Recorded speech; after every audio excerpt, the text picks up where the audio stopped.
तो दोस्तों शुरू करते हैं आज की इंफ्रा न्यूज। पहली खबर जो आ रही है वो है हमारे देश के अंदर आगे जाकर बनने वाली हाई स्पीड ट्रेन से रिलेटेड या कहे तो made in India bullet train से रिलेटेड, जिसके ऊपर काम ऑलरेडी शुरू हो गया है। तो दोस्तों इकोनॉमिक टाइम्स के रिपोर्ट के हिसाब से ये कहा गया है कि जो आईसीएफ चेन्नई है वहां पर काम चल रहा है 250 किलोमीटर पर आवर की टॉप स्पीड होने वाली एक ट्रेन को बनाने पे, जो कि इंडियन ट्रेन्स पे चलेगी। जैसे फ्रेंच टीजीवी है, जापानी शिंकानसेन है और चाइना की भी कुछ ट्रेन है। तो वैसे हम भी जो है अपनी चीज डेवलप कर सकते हैं। अब ऑब्वियसली हम लोग कहेंगे कि यहाँ पे 250 तो ग्लोबल स्टैंडर्ड्स पे नहीं है, लेकिन कहीं ना कहीं पे स्टेप बाय स्टेप ऊपर जाना जरूरी है। अगर ये चीज हम सक्सेसफुल होते हैं तो आगे जाकर हम जो है ज्यादा स्पीड वाली ट्रेन भी डेवलप कर पाएंगे। At the same time Vande Bharat train का आने वाले कुछ समय में एक्सपोर्ट्स को रिलेटेड भी बात चल रही है, तो उसके लिए भी स्पीड वगैरह मेंटेन हो पाना जरूरी है। लेकिन इनिशिएटिव ये फ्यूचर को देखते हुए बहुत अच्छा है। ट्रैक्स को अपग्रेडेशन की जरूरत पड़ेगी, नई लाइंस की जरूरत पड़ेगी, लेकिन एटलीस्ट भारत अटेम्प्ट कर रहा है, बस बैठा हुआ नहीं है। अगली खबर दोस्तों आ रही केरला से, जहां पर फिर से रेलवे से रिलेटेड है, जहां पर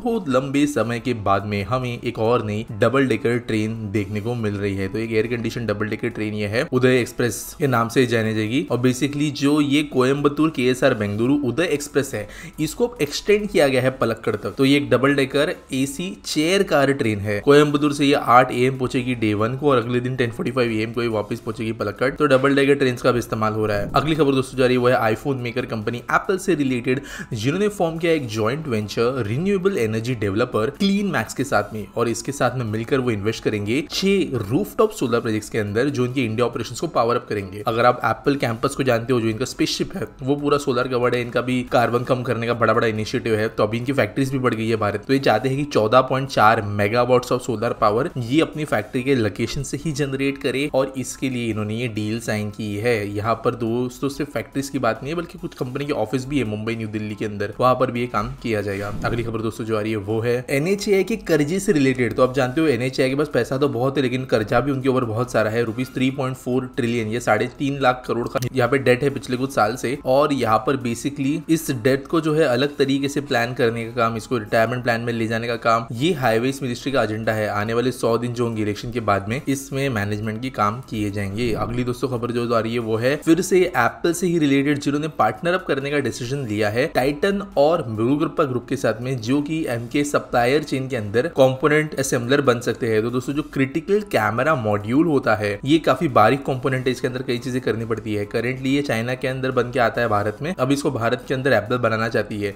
इसके लिए टाइटन और मुरुगप्पा ग्रुप के साथ में बातें चल रही है। होपफुली इनमें से कोई एक ग्रुप जो है फाइनली डील जो है वो आने वाले कुछ समय में पूरी करेगा, और जिसके बाद में ये कैमरा मॉड्यूल्स भी भारत में ही बनना शुरू होंगे। अगली खबर दोस्तों ये बेंगलुरु मेट्रो रेल कॉर्पोरेशन से, जिन्होंने अनाउंस किया है construction of new pedestrian bridge over Bengaluru Mysuru national highway near Chalaghatta station. तो ऑब्वियसली हाईवे की वजह से रोड क्रॉस करना मुश्किल हो गया है, और रेलवे स्टेशन हो गया, कई लोग यहाँ पे क्रॉसिंग भी करते हैं। मेट्रो और पेडेस्ट्रियन दोनों को यूज करने वाले लोग यहाँ पर इसकी वजह से काफी ज्यादा राहत पाएंगे, और डेली फुटफॉल जो है वो 10,000 लोगों का यहाँ पर एक्सपेक्टेड है morning and evening peak hours के दौरान। अगली खबर दोस्तों जो आ रही है वो है गिफ्ट सिटी से, जब पर फर्स्ट इंडियन कंपनी ने यहाँ के एयरलाइन लीजिंग बिजनेस से 2 एयरबस A320 नियो प्लेन्स को फाइनेंस किया है। तो गिफ्ट सिटी के अंदर दोस्तों एयरलाइन लीजिंग बिजनेस के लिए 1.5 साल पहले शुरुआत हुई थी। गवर्नमेंट ने काफी से पुश किया था, फॉरेन कंपनीज ने ऐसे ऑलरेडी प्लेन्स रिलीज किए हैं, स्पेशली जो छोटे प्लेन्स होते हैं, प्राइवेट प्लेन्स होते हैं, वो किए गए हैं। लेकिन अब A320 नियो, जिनके अंदर फ्रैट एंड विलियम्स नाम की जो कंपनी है उसके साथ में मिलकर यहाँ पे विस्तारा ने 2 प्लेन्स लीज किए हैं। अगली दोस्तों खबर आ रही है वो है ह्यूलेट पैकर्ड एंटरप्राइज, ये HP एंटरप्राइज सॉल्यूशन से रिलेटेड, जिन्होंने लॉन्च किया है अपना made in India server schedule के पहले ही, जो कि इंडियन क्लाइंट्स की डिमांड को पूरा करने के हिसाब से बनाया गया है। पहले जो HP की मैन्युफैक्चरिंग फैसिलिटी थी वो चाइना में थी, लेकिन यहाँ पर अब चाकन पुणे में इन्होंने फैसिलिटी बनाई है, जहां पर ये अभी लोकल प्रोडक्शन कर रहे हैं, सप्लाई चेन को लोकलाइज करने की कोशिश कर रहे हैं। ऑब्वियसली सर्वर है तो बहुत चीजें बाहर से आएगी, लेकिन एटलीस्ट यहाँ पर कुछ कंपोनेंट जो है वैल्यू एडिशन का वो भारत में हो रहा है। अगली खबर दोस्तों जो आ रही है वो है आदित्य बिरला ग्रुप से, जो कि वेंचर आउट करने वाले हैं ज्वेलरी बिजनेस के अंदर, और उन्होंने यहाँ पर लॉन्च किया है नोवेल ज्वेल्स। और ये बेसिकली इस ग्रुप का 3rd मेजर फोरे है अलग बिजनेसेस के अंदर, जो ऐसे लाइफस्टाइल एंड फैशन के अंदर है। 10,000 करोड़ का रेवेन्यू यहाँ पर इन्होंने एम किया है इस बिजनेस के लिए। देखते किस तरीके से ग्रुप काम करता है। आज के आस्क पीटी सवाल के बारे में बात करें तो तनिष जैन पूछते हैं, फास्ट लोकल ट्रेन RRTS से रिप्लेस कर सकते हैं क्या? तो देखो, मैंने ना कुछ दिनों पहले एक कॉन्क्लेव विजिट किया था NSE के अंदर, जहाँ पर जो मुंबई मेट्रो लाइन 3 के GM है, उन्होंने क्लियरली कहा था कि देखो RRTS अच्छा तो है, लेकिन मुंबई के अंदर एक कॉन्सेप्ट जो है फास्ट लोकल्स का, वो सेम जगह पे है। तो देखो, जो RRTS अगर मुंबई में बनती भी है, वो भी स्पेशली फास्ट लोकल की जगह पे, तो बस वो एक kind of upgradation of train होगा, अपग्रेडेशन ऑफ सर्विस नहीं होगा। जहाँ पे अभी RRTS बनी है, वहाँ पे पहले सर्विस एग्जिस्ट ही नहीं किया करती थी। हाई स्पीड से आप लंबे डिस्टेंस ट्रैवल नहीं कर सकते थे। मुंबई लोकल मानो ना मानो कंफर्ट है या नहीं है, उसे फास्ट मीडियम जो है नहीं ट्रैवल करने का। 60 किलोमीटर आप 1 घंटे में सफर कर लेते हो। ट्रेन कहीं कहीं पे 110 की स्पीड पे भी पहुंच जाती है, और जब फास्ट ट्रेन होती है तो वो 15-15, 20-20 मिनट के स्ट्रेचेस पर बिना रुके भी चलती है। तो वो जो है काइंड ऑफ आरआरटीएस के ऑपरेशन से, ऑब्वियसली आरआरटीएस जैसे सिग्नलिंग स्मूथनेस, स्टेशन वगैरह नहीं है, लेकिन ये रिप्लेसमेंट करना यहाँ पे बहुत मुश्किल और काइंड ऑफ एक डिफिकल्ट डिसीजन बन जाएगा कि पर्पस डिफीट हो जाता है, और इसलिए मुंबई के लिए आरआरटीएस की बात भी नहीं की गई थी। हाँ, हो सकता है कि कुछ नए रूट्स के ऊपर हमें देखने मिले, हमें ज्यादा लंबे रूट्स पे देखने मिले, लेकिन अभी जो है ऐसे रिप्लेसमेंट पे कोई चर्चा नहीं है। उम्मीद करता हूं आपको सवाल का जवाब मिल गया होगा। आपके पास कोई सवाल है आप नीचे मुझे कमेंट सेक्शन में पूछ सकते हो। मिलेंगे अगले